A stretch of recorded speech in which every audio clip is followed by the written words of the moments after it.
नमस्कार विद्यार्थियों, स्वागत है आप सभी का। आज हम बात करेंगे अध्याय 12 के बारे में और अध्याय 12 है आज प्रमुख प्राकृतिक संसाधन। देखिए, ये जो अध्याय 12 है ब्लूप्रिंट में 6 नंबर का बताया गया है, लेकिन जो मॉडल पेपर माध्यमिक शिक्षा बोर्ड ने जारी किया है उस मॉडल पेपर में सिर्फ 4 नंबर के प्रश्न ही जोड़े गए हैं। इसमें 2 प्रश्न 1-1 नंबर के दिए इन्होंने, जो कि टोटल 2 नंबर के होते हैं, जो कि सेक्शन ए में से है, और एक प्रश्न जो है वो 2 नंबर का दिया गया है जो कि सेक्शन बी से है। तो टोटल मॉडल पेपर में देखा जाए तो 4 प्रश्न ही जुड़े हुए हैं मॉडल पेपर में, जो कि माध्यमिक शिक्षा बोर्ड ने जारी किया था। लेकिन ब्लूप्रिंट में दूसरी तरफ ये बता रहे हैं कि ये जो चैप्टर नंबर 12 है वो 6 नंबर का है। तो 6 नंबर के अकॉर्डिंग तो इस पार्ट में से 6 नंबर के प्रश्न मॉडल पेपर में आने चाहिए, लेकिन नहीं है। तो ये एक तरीके से देखा जाए तो एक खामी है, या मॉडल पेपर में या फिर ब्लूप्रिंट बनाते वक्त एक कमी रह गई है। चलिए उन चीज़ों को छोड़ते हुए अपन सीधा लौटते हैं टॉपिक पर। प्रमुख प्राकृतिक संसाधन बिल्कुल संक्षिप्त नोट्स द्वारा हम पढ़ेंगे ताकि अच्छे से और अधिक से अधिक कोर्स अपन कवर कर सकें। सबसे पहले बात कर लेते हैं, सीधा संसाधन पर लौटते हैं कि प्राकृतिक संसाधन किसे कहते हैं। देखिए, प्राकृतिक संसाधन किसे कहते हैं तो मनुष्य के द्वारा प्रत्यक्ष या अप्रत्यक्ष रूप से उपयोग में आने वाली प्रत्येक वस्तु संसाधन कहलाती है। इन्हें प्रकृति से सीधा प्राप्त किया जाता है। ये जो संसाधन है ना, इसको प्रकृति से सीधा प्राप्त करते हैं, इनमें कोई बदलाव नहीं करते हैं, अर्थात उनमें कोई बदलाव नहीं करते, उन्हें संसाधन कहते हैं। अब ये जो संसाधन है ये कौन कौन से होते हैं, जैसे मैं बात करूं तो मृदा भी एक संसाधन है जिसका हम प्रयोग करते हैं, ठीक है। जल, ठीक है। वन और वन्य जीव, ठीक है। तो ये एक तरीके से प्रमुख संसाधन हो गए।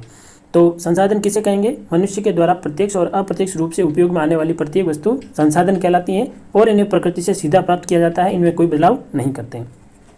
अब आगे बात करते हैं संसाधनों का वर्गीकरण। तो संसाधनों का वर्गीकरण जो है पहला किया हुआ है विकास एवं प्रयोग के आधार पर। विकास एवं प्रयोग के आधार पर संसाधनों को 2 भागों में बांट दिया गया। वास्तविक संसाधन, देखिए नाम से ही पता चल रहा है वास्तविक संसाधन क्या होंगे, जिनकी संरचना या मात्रा हमें पता है और इनका उपयोग हम वर्तमान समय में कर रहे हैं, जैसे जर्मनी में कोयले की मात्रा, तेल की मात्रा, महाराष्ट्र में काली मिट्टी की मात्रा आदि। बिल्कुल आसान है। वास्तविक संसाधन किसे कहेंगे? जिनकी मात्रा हमें पता है और जिनका उपयोग भी हम वर्तमान समय में कर रहे हैं, तो वो वास्तविक संसाधन कहलाते हैं। जैसे जर्मनी में कोयले की मात्रा, तेल की मात्रा, महाराष्ट्र में काली मिट्टी की मात्रा है, तो कैसे संसाधन हुए? वास्तविक संसाधन। दूसरी तरफ बात करें संभाव्य संसाधन। संभाव्य संसाधन किसे कहेंगे? जिनकी निश्चित मात्रा या संख्या का अनुमान हम नहीं लगा सकते और वर्तमान में इनका प्रयोग भी हम नहीं कर रहे हैं, परंतु भविष्य में कर सकते हैं, तो ऐसे संसाधन संभाव्य संसाधन कहलाते हैं। कहने का मतलब ये ऐसे संसाधन है जिनकी भविष्य में क्या है, संभावना है कि उनका उपयोग हम कर सकते हैं, लेकिन वर्तमान में नहीं कर रहे हैं।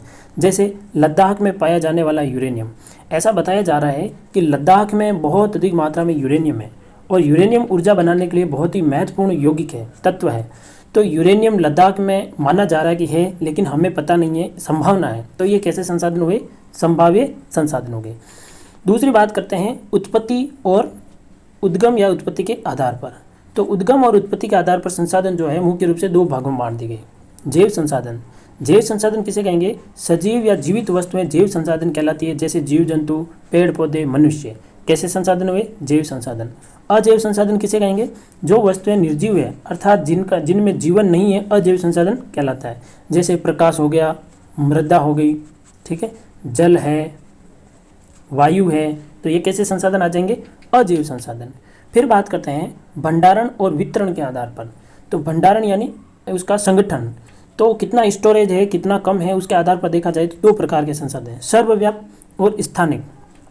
सर्वव्यापी क्या होते हैं? देखो नाम से ही पता चला, सर्वव्यापी हैं जो सभी जगह हैं, जो वस्तुएं सभी जगह पाई जाती हैं और आसानी से उपलब्ध हो जाती हैं, वो सर्वव्यापी संसाधन कहलाती हैं। जैसे हवा, प्रकाश, मृदा, ये सब जगह मिलते हैं, तो कैसे संसाधन हुए? सर्वव्यापी संसाधन।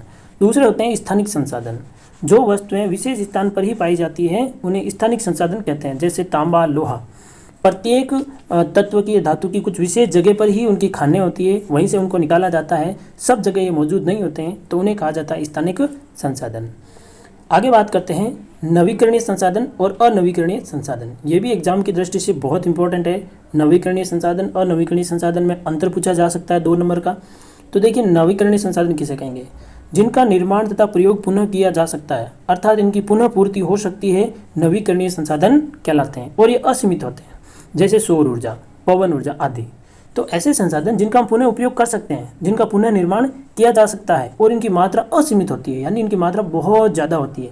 तो आपको भी पता है सौर ऊर्जा, क्या सौर ऊर्जा क्या सीमित है? नहीं, असीमित है। तो ये नवीनकरणीय ऊर्जा स्रोत हो गया।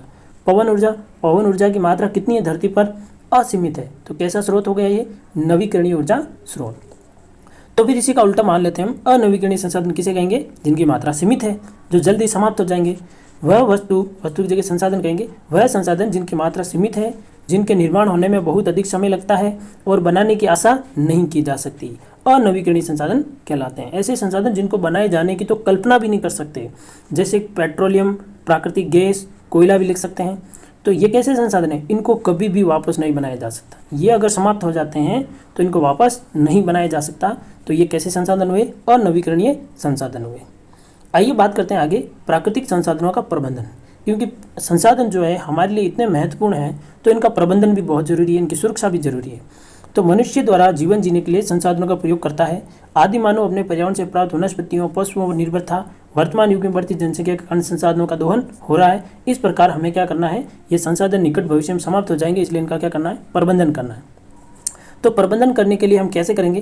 पहला पॉइंट है न्याय संगत उपयोग। संसाधनों का उपयोग ऐसे करो कि प्राकृतिक संसाधनों का न्याय संगत और विवेकपूर्ण उपयोग किया जाए, तो अधिक समय तक इन संसाधनों का उपयोग किया जा सकता है। ये संसाधन है, इनको ऐसे बांटा जाए कि सभी इसका प्रयोग करें और निश्चित मात्रा में जितनी ज़रूरत है उतना ही प्रयोग किया जाए, तो उसे कहते हैं न्याय संगत उपयोग संरक्षण। यदि इनका अधिक मात्रा में उपयोग करते हैं, जितनी आवश्यकता है उतना ही उपयोग करना चाहिए, अधिक मात्रा में करेंगे तो ये संसाधन क्या हो जाएंगे? नष्ट हो जाएंगे। तो ये एक कारण ये हो गया। दूसरा कारण लेते हैं, तो इसी के आगे है प्राकृतिक संसाधनों का योजनाबद्ध, समुचित और विवेकपूर्ण उपयोग उनका संरक्षण है, यानी संसाधनों का हमें बिल्कुल विवेकपूर्ण उपयोग करना चाहिए। दूसरा है संसाधनों का संरक्षण की आवश्यकता, यानी जो संसाधन है प्राकृतिक, उनकी संरक्षण क्यों चाहिए, हमें उनका संरक्षण क्यों करना है? तो देखिए, मानव विभिन्न प्राकृतिक संसाधनों का उपयोग अपनी आवश्यकताओं की पूर्ति के लिए करता है। पिछली शताब्दी में जनसंख्या वृद्धि, औद्योगिक उत्पादन की तीव्र गति से वृद्धि हुई है, जिससे भोजन, वस्त्र, आवास, परिवहन साधन, विभिन्न प्रकार के यंत्र, कच्चा माल आदि की आवश्यकता बढ़ गई है, जिससे हमें प्रकृति का अंधाधुंध शोषण शुरू कर दिया। अंधाधुंध शोषण कर रहे हैं, इसी कारण प्रकृति का संतुलन बिगड़ने लगा, जिससे सभी प्राणी खतरे में। इनके संरक्षण हेतु संसाधन का प्रबंधन आवश्यक है। बहुत इंपॉर्टेंट प्रश्न बनता है यहाँ से कि प्राकृतिक संसाधनों के संरक्षण की आवश्यकता क्यों है? हम प्राकृतिक संसाधनों का संरक्षण क्यों करें? इसलिए करें क्योंकि मानव बढ़ती आवश्यकता की पूर्ति के लिए संसाधनों का अंधाधुंध उपयोग कर रहा है, जिसका पूरा का पूरा दुष्प्रभाव किस पर पड़ रहा है? पृथ्वी पर पड़ रहा है, प्रकृति पर पड़ रहा है। और इस दुष्प्रभाव के कारण क्या हो रहे हैं? प्रकृति का संतुलन बिगड़ रहा है, और जब प्रकृति का संतुलन बिगड़ रहा है तो अनेक प्रकार के प्राणियों के लिए खतरे उत्पन्न हो गए। इसीलिए हमें प्राकृतिक संसाधनों का संरक्षण करना चाहिए। आगे बात करते हैं संसाधनों के संरक्षण के उपाय। इन संसाधनों के संरक्षण में तुम क्या उपाय कर सकते हैं? तो प्राकृतिक संसाधनों का लाभकारी कार्यों में सुनिश्चित ढंग से उपयोग करना चाहिए। यदि इन संसाधनों का विनाश होता है तो इनका प्रभाव पूरे सजीव जगत पर पड़ेगा। जो संसाधन सीमित है उनका उपयोग सुनिश्चित ढंग से करना चाहिए और उनके स्थान पर विकल्प संसाधनों की खोज करनी चाहिए। संसाधनों के संरक्षण के लिए सरकारी और गैर सरकारी स्तर पर पूर्ण सहयोग मिलना चाहिए। यानी संसाधनों का संरक्षण करने के लिए हमें अनेक प्रकार के उपाय करने चाहिए। यदि कोई संसाधन समाप्त हो रहा है तो उसकी जगह विकल्पिक संसाधन, यानी कोई नया संसाधन खोजना चाहिए ताकि उसकी जगह पर अपन प्रयोग कर सकें। और सरकार और गैर सरकारी संस्था द्वारा भी इसमें पूरा सहयोग मिलना चाहिए। क्यों? क्योंकि संसाधन हमारे लिए बहुत ही महत्वपूर्ण है। आइए बात करते हैं फिर संसाधनों के संरक्षण और प्रबंधन। तो संरक्षण और प्रबंधन के लिए सबसे पहले बात करते हैं वनों के बारे में। देखिए, वनों से क्या क्या लाभ है, क्या होते हैं वनों के लाभ, देखिए इसके बारे में सबसे पहले बात करते हैं। वन जल वायु से होने वाले उपजाऊ भूमि के कटाव को रोकते हैं। ये बोर्ड 2018 में प्रश्न पूछा गया है। कि वन हमारे लिए, या फिर ऐसा कहे कि वन जो है मृदा अपरदन में किस प्रकार सहायता करते हैं। तो ये प्रश्न यहीं से घुमा फिरा के पूछा था कि वन जो है वो जल और वायु द्वारा क्या होता है? भूमि का कटाव होता है। तो होने वाले उपजाऊ भूमि के कटाव को रोकते हैं और अजैविक पदार्थों से उर्वरक क्षमता बढ़ाते हैं। ठीक है, उर्वरक क्षमता भी बढ़ाते हैं वन, और पर्यावरण को स्वच्छ रखने और प्राकृतिक संतुलन की सहायता करते हैं। देखिए कितने बड़े लाभ और कितने अच्छे लाभ बताए वनों के। ये एक तो अजैविक पदार्थों से उर्वरक क्षमता बढ़ाते हैं, पर्यावरण को स्वच्छ रखते हैं और प्राकृतिक संतुलन में सहायता करते हैं। वनों के बिना तो पर्यावरण की कल्पना भी नहीं की जा सकती।